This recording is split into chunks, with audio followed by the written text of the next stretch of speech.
Mas eu gosto dessa saudação. Amém. É uma palavra de origem hebraica.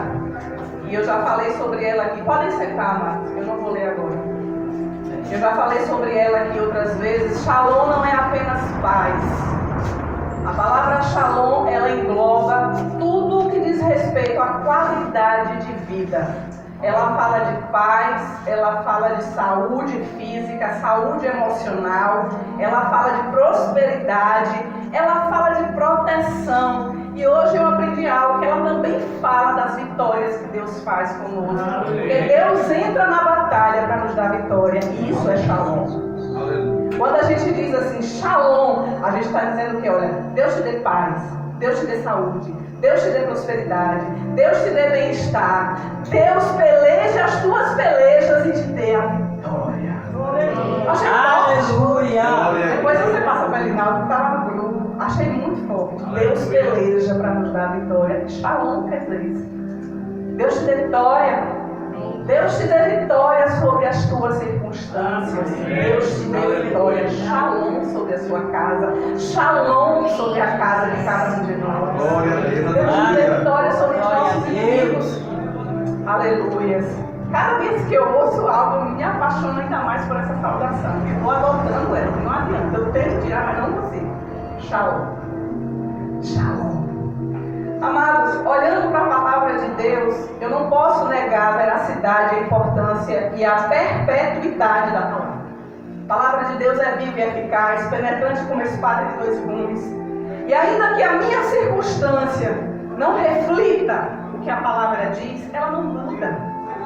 A palavra de Deus não muda porque eu estou doente.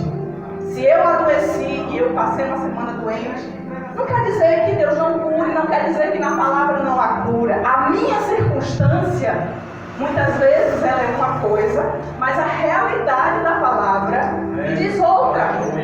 Isso é normal, nós somos humanos, somos falhos, somos carnais. E muitas vezes não vamos refletir o que a palavra diz.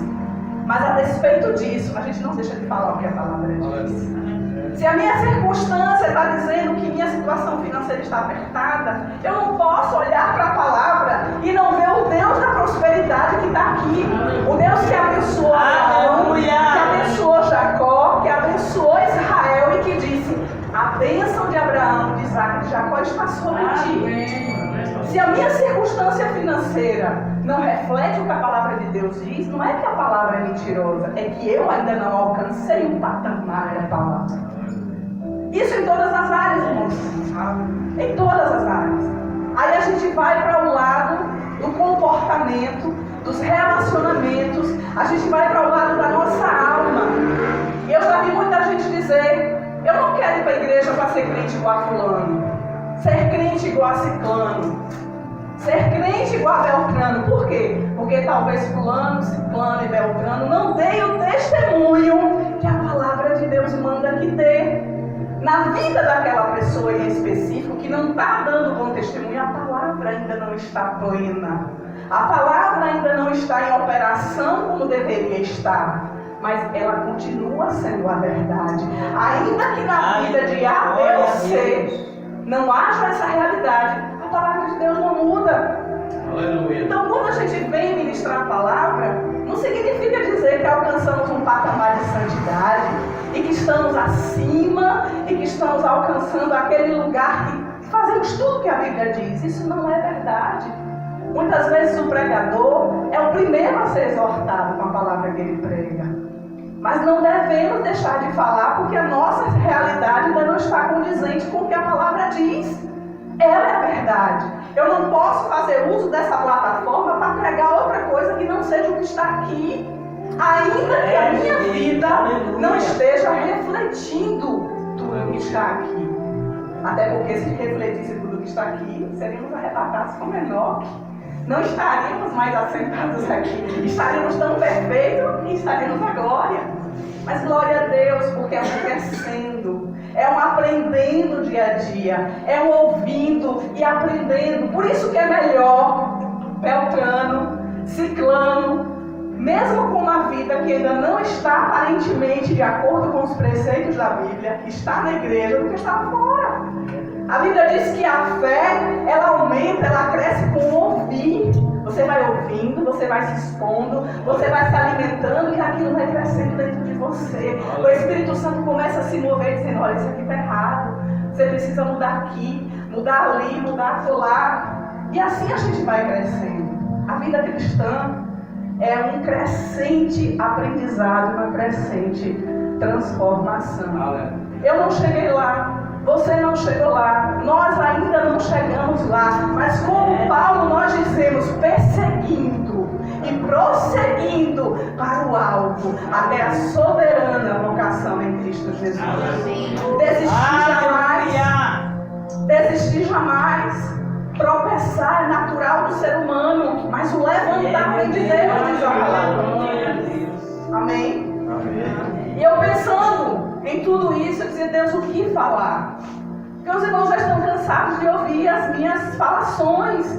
Pai, eu preciso que tu coloques na minha boca algo que toque as vidas. Amado, o Senhor me deu uma palavra tão dura. Eu disse, de novo, Jesus. De novo. Mas é a palavra, amados. E eu vi a primeira pessoa se exortar. Quando eu estava meditando, quando eu estava lendo, não é um texto novo. Eu vi a primeira pessoa se exortar. Porque nós estamos em crescimento. Nós estamos em formação. O Espírito Santo está nos moldando. Mas eu quero abrir um parêntese aqui para dar um alerta para você. Domingo é o dia decisivo para a nossa nação. E eu gostaria de chamar você à responsabilidade de orar e não negar o seu voto. Se alguém estiver pensando aqui em cancelar o voto e anular, eu estou dizendo a você nessa noite, não faça isso. Exerça o seu papel de cidadão, vá, vote nos candidatos que vão tomar esta palavra e fazer valer no Congresso. Nós não temos um candidato a presidente crente, nós não temos um candidato a governador crente, mas nós temos senadores, deputados estaduais e deputado federal. Escolha um crente e vote nele.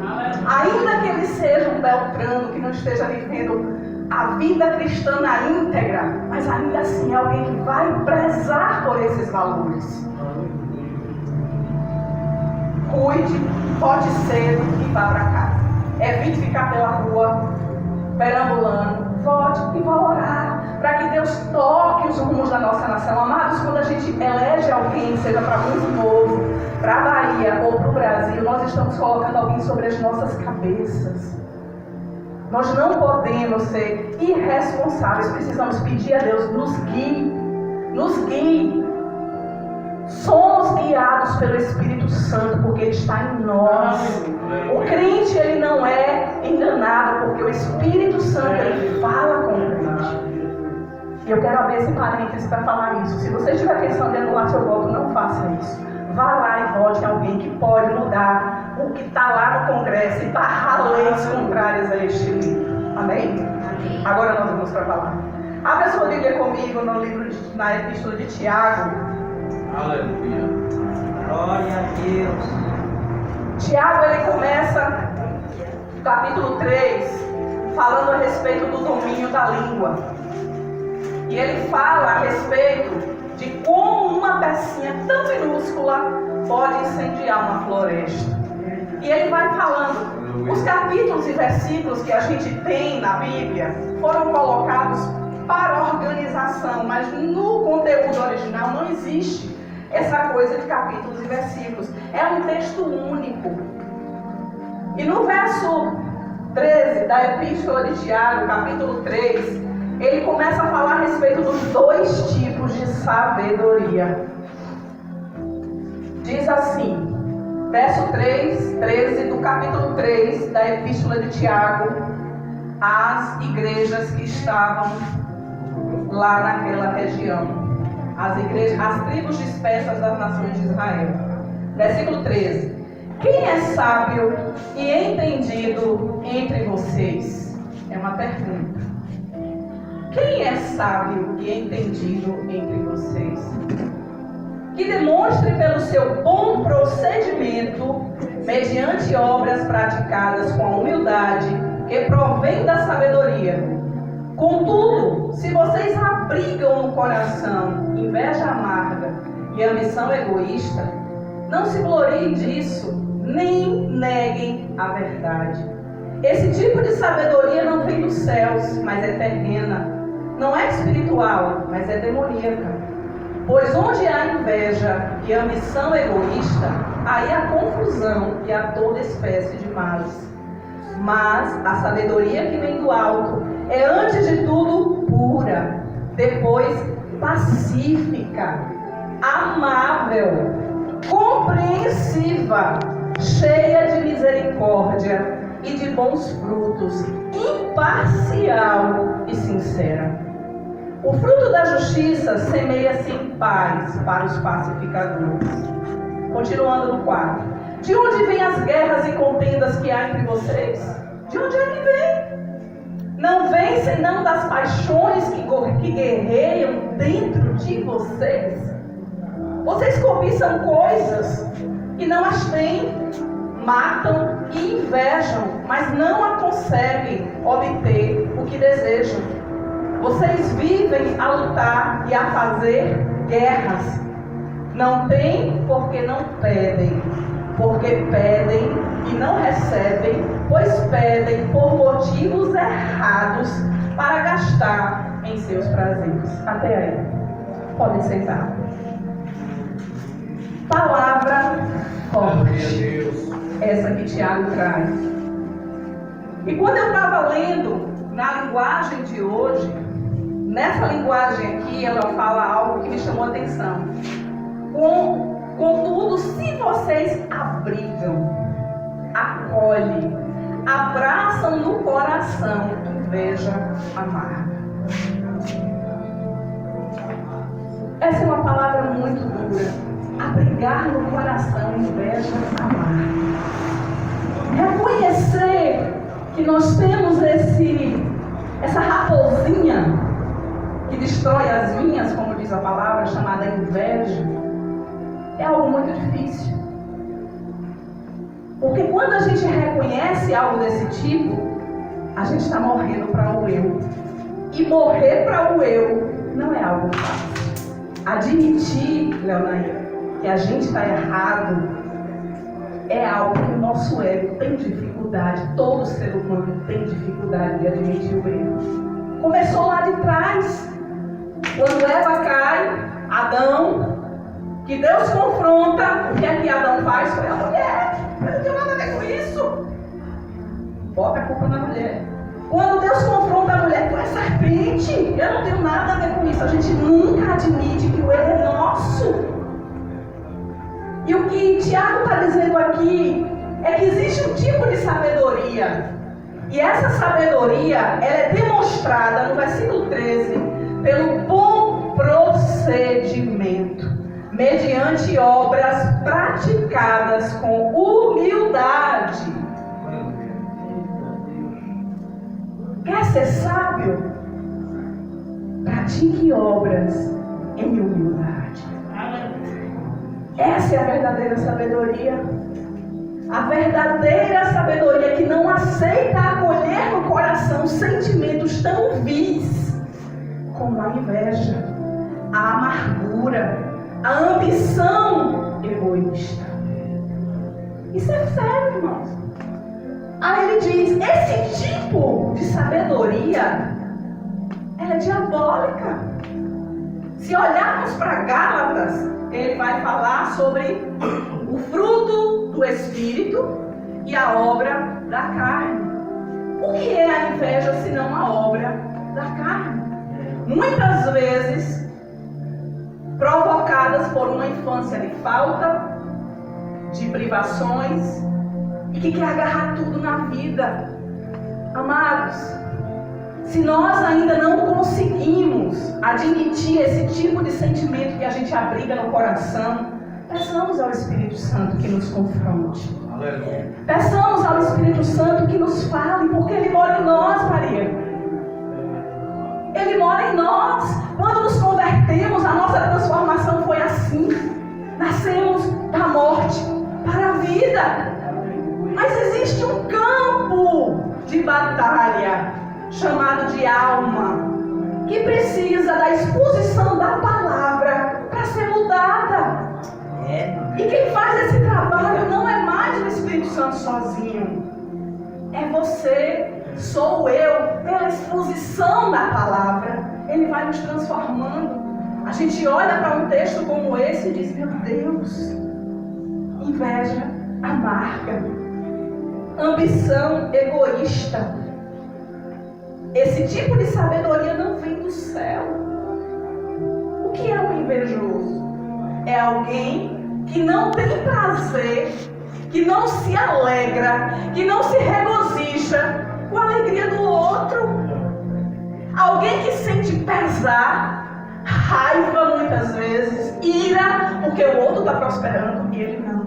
Porque o outro está crescendo e ele não. Porque o outro está pregando melhor e ele não.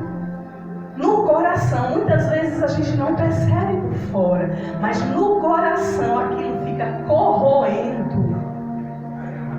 A irmã de Carlos perguntou aqui: se Jesus viesse hoje, você deixaria que ele me julgasse? A Bíblia diz: se nós julgássemos a nós mesmos, não seríamos julgados. Amado, eu estou lhe falando isso porque o Espírito Santo está aqui, usando a minha boca para dizer: eu quero mudar você.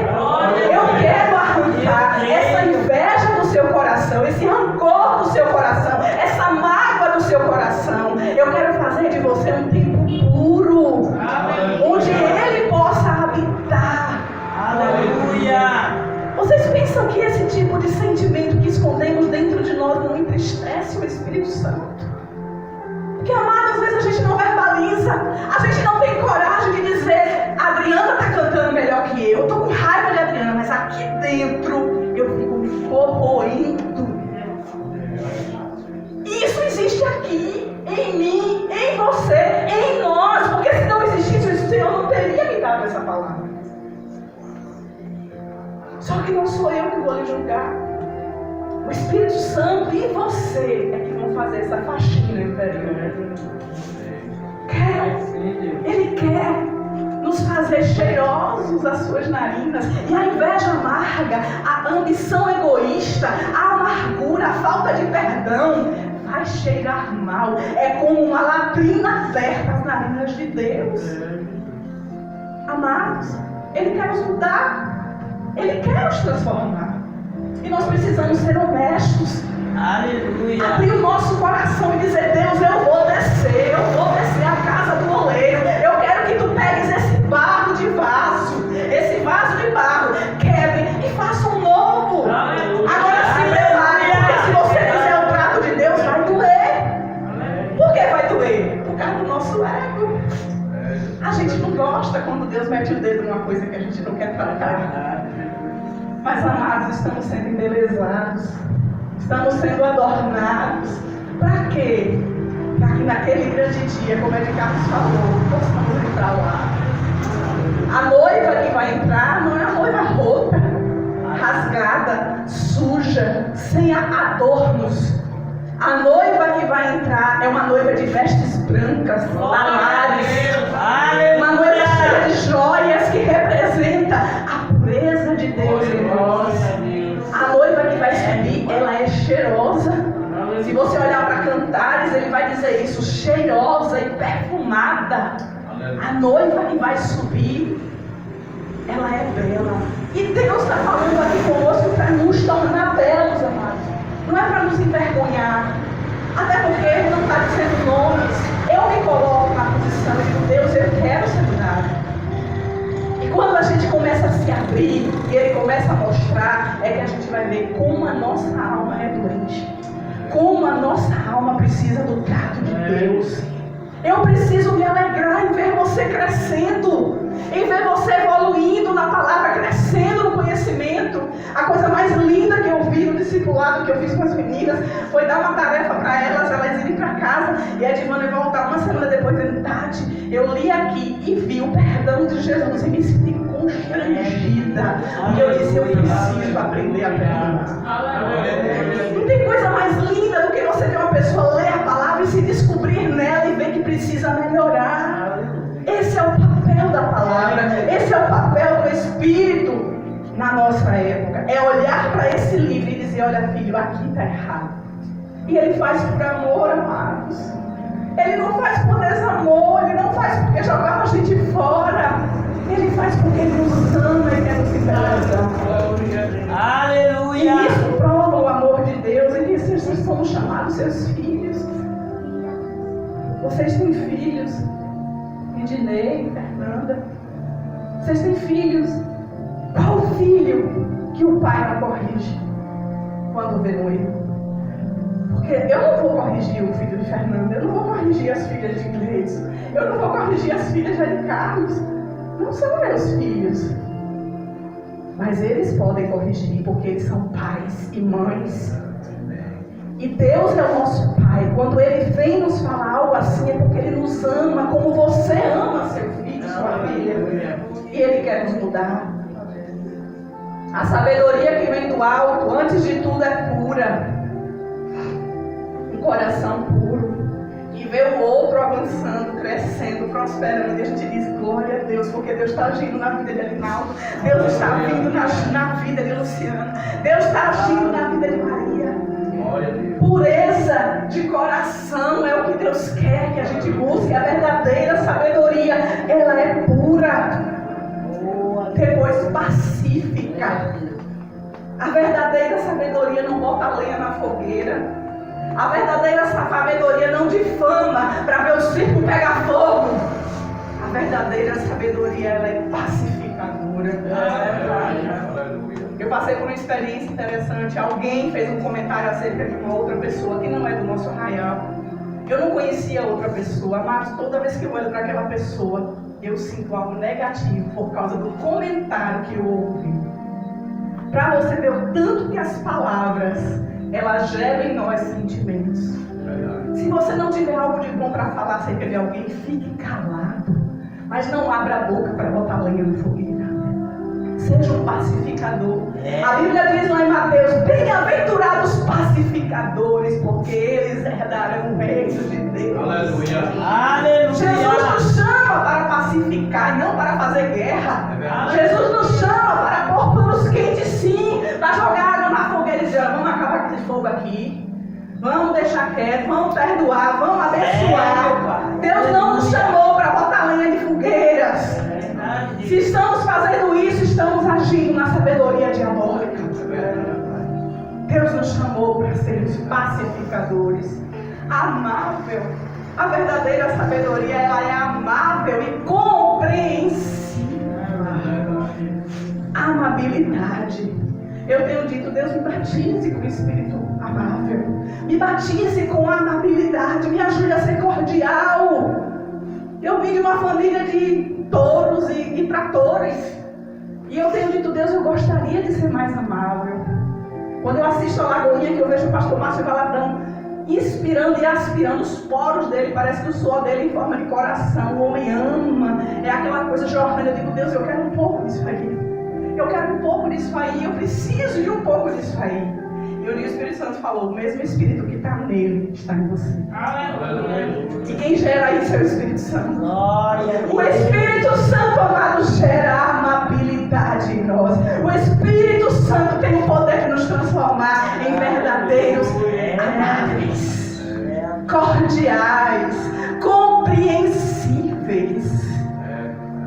Antes de julgar, eu primeiro preciso saber por que Luciano agiu assim. Eu preciso compreender a postura do outro para depois eu tirar uma conclusão. Isso é ser compreensivo. O que é que Maria está passando? Não sei, mas eu meto a pedra em Maria. Deus nos chama para a amabilidade e para a compreensão. Essa é a verdadeira sabedoria, cheia de misericórdia, de bons frutos, imparcial e sincera. Cheia de misericórdia. Aqueles que não dão misericórdia também não receberão misericórdia. Perdoai e perdoar-vos-á. Dai e ser-vos-á dado. Boa medida, recalcada, sacudida, transbordante, deitada no vosso regaço. Aleluia. Esse contexto fala de perdão. Esse contexto fala disso aqui, ó. Misericórdia. Ter misericórdia. Quando eu dou misericórdia, eu recebo merecemos misericórdia. E só estamos aqui porque Deus foi misericordioso conosco. Glória a Deus. Senão já teríamos sido destruídos. A verdadeira sabedoria, olha a lista, gente. Olha a lista que Tiago dá. Pura, pacífica, amável, compreensiva, cheia de misericórdia e de bons frutos. Glória a Deus. Que bons frutos são esses? Gálatas 5 fala: amor, alegria, paz, longanimidade, benignidade, mansidão, temperança, domínio próprio. Contra essas coisas não há lei. Aleluia. Os frutos. O verdadeiro cristão sábio, ele produz frutos bons. Mas o que é que Jesus diz? A árvore má produz frutos maus. Essa é cortada e lançada no fogo. Mas a árvore boa, ela é adubada, ela é regada para que produza mais frutos. Aleluia. A verdadeira Glória a sabedoria, Deus. ela produz bons frutos. Ela é imparcial. Glória a Deus. Ela é imparcial, ela não toma partido. Ela não fica entre dois que estão brigando. Ela é imparcial. Pacificador e imparcial tem muito a ver. Ela não toma partido. Eu vou acreditar em quem? Em de nem a Maria, nenhuma das duas. Eu vou orar para que isso se acalme, para que isso seja apaziguado. Eu não vou tomar partido de A, de B, de C. Isso também fala de eleições. Aqui eu abro parêntese de novo. Crente não tem partido. Crente trabalha e peleja por um único partido: o reino de Deus. Você pode votar, você pode se afiliar a algum, mas não tenha paixões partidárias. A única paixão de um crente é Jesus. E a gente peleja nas eleições e na política pelo Evangelho de Jesus Cristo. É a bandeira que a gente levanta. Crente que anda por aí levantando paixão partidária, brigando partidariamente, não é verdadeiramente um crente. Ele está sendo parcial. Mas a Bíblia nos chama para dar frutos da imparcialidade. Isso em todas as áreas.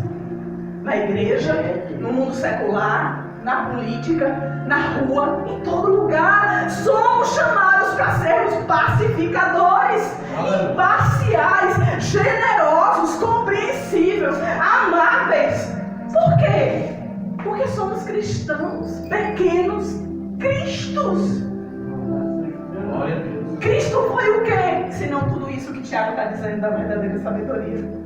Olhemos para ele. Quando aquele homem chega para julgar o julgamento de Jesus, ele leva uma mulher em adultério e diz: vamos levá-la. Porque se ele disser que ela não tem pecado, que ela não precisa ser apedrejada, ele está indo contra a lei. Se ele apedrejar, ele vai matar alguém e os romanos vão cair em cima. Prepararam uma armadilha para ele, para provar que ele não era um juiz justo. E Jesus, eu acho linda a elegância de Jesus, na sua elegância, escrevendo ao chão. Acredito que ele estava ali orando ao Espírito Santo por uma direção. Chegam os acusadores: esta mulher foi apanhada em adultério, a lei diz que ela tem que morrer. Jesus quietinho lá no canto dele, pacientemente. Jesus não se altera, não eleva a voz. A Bíblia diz que ele levanta o rosto, olha para a mulher e diz: aquele que estiver sem pecado, que seja o primeiro a tirar a pedra. Possivelmente aqueles homens já tenham visitado aquela prostituta. Possivelmente ela já tenha passado pela mão de vários que estavam ali. Mas o machismo imperava. Cadê o homem que adulterou com ela? Por que trouxe apenas ela? A Bíblia fala: levai o homem e a mulher para serem apedrejadas. Mas levaram só ela. Porque se leva o homem, ele vai dizer: não, você também tem que ser apedrejado, porque você já se deitou com ela. Começava a contar ali, porque ele estava assim, ó, de culpados.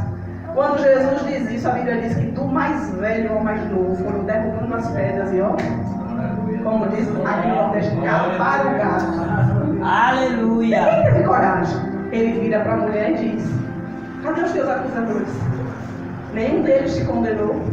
Eu também não te condeno. Vai e não peques mais. Ele não passou a mão e diga: continua vivendo como você está. Levante-se desse lugar, mulher, e pare de viver no adultério.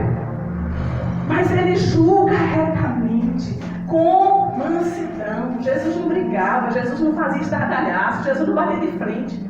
Pacífico, amável e compreensível. As horas já foram embora. Eu nem vou entrar pelo quarto. Mas é esse o texto, amados. Vocês podem ler em casa. Deus nos chama a viver esse tipo de evangelho. O mundo está cansado, Leonaí, de crentes nominais. Nome de crente, mas prática zero. E Deus está nos chamando nesta época para levantar uma igreja que pratica o verdadeiro evangelho. Não para a glória pessoal, não é para eu e você nos ufanarmos e nos orgulharmos. Oh, eu sou crente, o resto não. Não. É para, através da misericórdia, alcançarmos vidas pelo testemunho de Jesus Cristo em nós.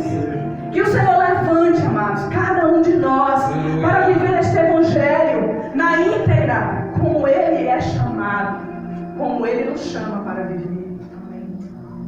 O evangelho tem que ser vivido e não apenas pregado. Eu e você somos a Bíblia que o mundo vai ler. Na nossa conduta. Eu leio isso aqui, eu digo, Deus, como eu preciso disso. No meu coração eu chorava, dizer, Espírito Santo, me ajuda. Eu quero ser assim. Eu quero ser amável. Essa palavra amável me persegue há muito tempo, porque eu venho de uma família de gente muito bruta. Até a maneira de falar. Lá em casa, quando se juntava todo mundo, você pensava que estava tendo uma briga. Então que o povo falava alto e rápido, aquela confusão.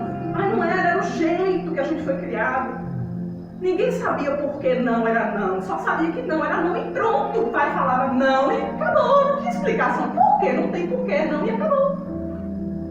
Era um regime militar lá em casa, um verdadeiro quartel. Todo mundo batendo continência de manhã, pulava da cama, um monte de soldadinho. Por que fomos criados assim? Meu pai, quando eu trabalhava aqui no banco, eu tinha um colega que dizia que teu pai, pô, tinha medo quando se aproximava dele, porque ele era bruto. E eu dizia, Deus, eu não quero ser assim. Eu não quero essa herança. Eu quero a herança da palavra. Eu quero ser como Jesus. Eu quero amar como Jesus amou. Eu quero rasgar o meu coração diante do mundo perdido. Eu quero amar quem não merece ser amado. Porque esse é o tipo de amor que o Evangelho nos mostra. E eu vivo perseguindo isso. Eu digo, Deus, quando eu perco algo, às vezes Bob de Fabrício é minha cobaia. Volta e meia eu estou treinando com ele, porque Deus botou uma pessoa na minha vida para eu treinar com ele. Não é fácil, eu tenho um relacionamento muito difícil com a minha mãe até hoje. E é uma coisa que me incomoda, eu quero melhorar, eu quero mudar, e às vezes na memória eu estou perdendo algo de novo.